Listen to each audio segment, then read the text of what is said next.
Let's unpack this. For years, we've operated under this colossal misunderstanding about that shadowy reality next door, the upside down.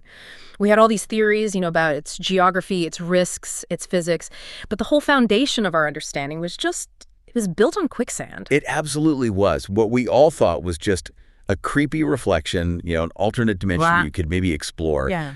It's actually something far more dangerous. Right. And way more specific. Right. The core architecture of this conflict, it completely shifts once you realize the upside down is not a world. It's not a world. No. It's a temporary weaponized gateway. So our deep dive today is to really fundamentally redefine what it is, what this incredibly fragile energy is that's holding it open, and how that reveals the chilling complexity of the final plan. And the big reveal here is it's critical for everyone listening. The upside down is not dimension X. Isn't some full infinite reality that's mirroring Hawkins. Right. It is an interdimension bridge. And that simple fact, it changes the scope of the threat immediately. The whole environment becomes this high-stakes, unstable pressure point. Which means we have to redefine the geography completely. We can't talk about two worlds anymore. There are three. There are three. You have to acknowledge three distinct realities that are connected by this pathway. Yeah.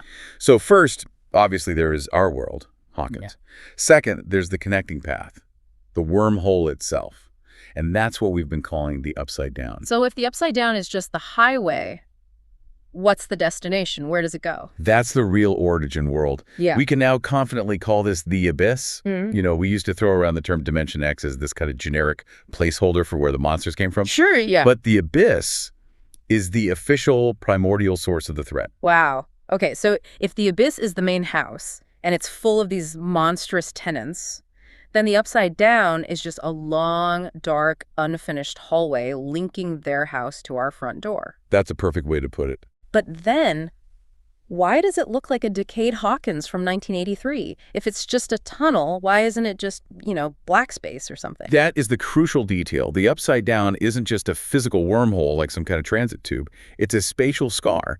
It's the scar that was left by the first traumatic forced connection between the abyss and Hawkins, which happened back in '83. So it's an echo. It's an echo, exactly.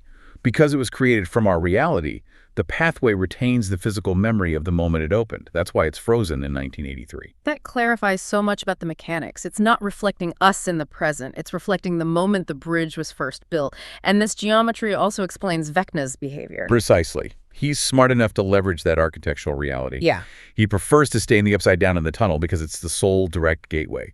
If he were to retreat all the way back into the abyss, he'd lose his immediate access point. It would make his whole plan exponentially harder to pull off. Okay, here's where it gets really interesting for me. Because if the upside down is a wormhole, it needs specific physics to stay open, right? It can't just exist on sheer will. There has to be some physical mechanism holding that gateway stable. And that mechanism is unbelievably fragile. We're talking about something called exotic matter. Exotic matter? Yeah. It's located in this spherical, highly unstable energy source, and it's sitting right above Hawkins' lab. Think of it as the theoretical material you'd need to stop a wormhole from snapping shut on itself. So it's repulsive. It pushes outward. Exactly. It's often conceptualized as having negative mass. It provides that outward push that keeps the tunnel open. A dimensional wedge, basically, keeping the door ajar. And the fact that it's right over the original gate site, that can't be a coincidence. But unstable negative mass floating over a town in Indiana, that sounds like a disaster waiting to happen. It is the ultimate disaster waiting to happen. Yeah. The instability of this exotic matter is, it's paramount. The internal documentation on this stuff says that even minor interference can cause immediate localized collapse. We've seen that happen. I'm thinking of when Nancy fired her gun near the gate's core structure. That's the one. That interference immediately caused the ground structure around it to just give way, and it trapped Hopper and Eleven. I remember that. It wasn't just physical damage. It felt like reality itself was collapsing around them. Precisely. And the implication there is terrifying. Yeah. If that exotic matter is overloaded or disturbed too much, say, by a massive channeling of psychic energy, the upside down doesn't just get bigger. It could vanish. Instantly. It could violently eject anyone inside, or worse, trap them forever in the vacuum between realities. It's a high-risk environment for everyone, then. Heroes and villains. Absolutely. And we should probably pause here just to appreciate the scale of this. The creators had this idea. I mean, this whole structure, the three worlds, the wormhole, the exotic matter, it was all mapped out in a 20-page document years ago. Right. This wasn't a retcon. The idea that the UD was a transit point, not a whole world, was planned from day one. And that level of long-term planning, it just elevates the whole story. It deepens the context significantly. So now that we understand the physics holding this fragile bridge open, let's talk about the destination, the fuel for this whole mythology.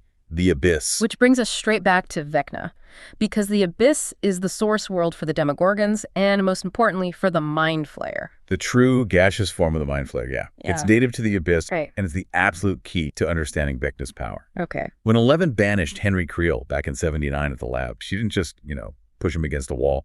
She tore open a gateway and propelled him through a huge distance, dropping him right into the Abyss, the monster world. So he didn't just land Nuba, he crash-landed in the source code of all that evil. Correct. And the environment there, specifically the Mind Flayer, it acted on him. It transformed him. He wasn't born Vecna. He was created by this infection. He then reshaped the Mind Flayer into that spider-like form we all know, and then used his connection to leverage the new upside-down wormhole to get back to Hawkins. But the seeds of that relationship go back even further than '79. There's this fascinating, kind of obscure piece of lore about an incident in the 1950s with a young Henry. Yes, the earliest contact point. When Henry Creel was just 8 years old, he accidentally made contact with Dimension X. The lore says it was during this first, very brief exposure that he met the Mind Flayer and got his initial powers. So his powers were never an innate psychic gift. It wasn't just trauma manifesting. The key distinction is that the Mind Flayer infected him. It's a profound, transformative infection. It didn't just lend him power, it fundamentally rewrote him. It turned a troubled, high-potential psychic kid into a biological weapon for the Abyss. Which is why he has such a complex, almost fearful relationship with his own origin.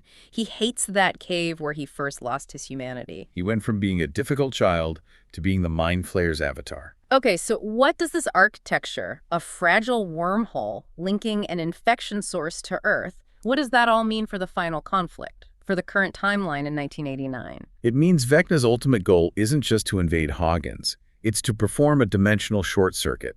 He's aiming to merge Hawkins and the Abyss directly, permanently. Bypassing the upside down altogether. Exactly. That is cataclysmic. And to pull off a world merger, he would need power on an impossible scale. He needs vessels. We know he has 12 kidnapped children in those containers, not including 11, or Will, or Max.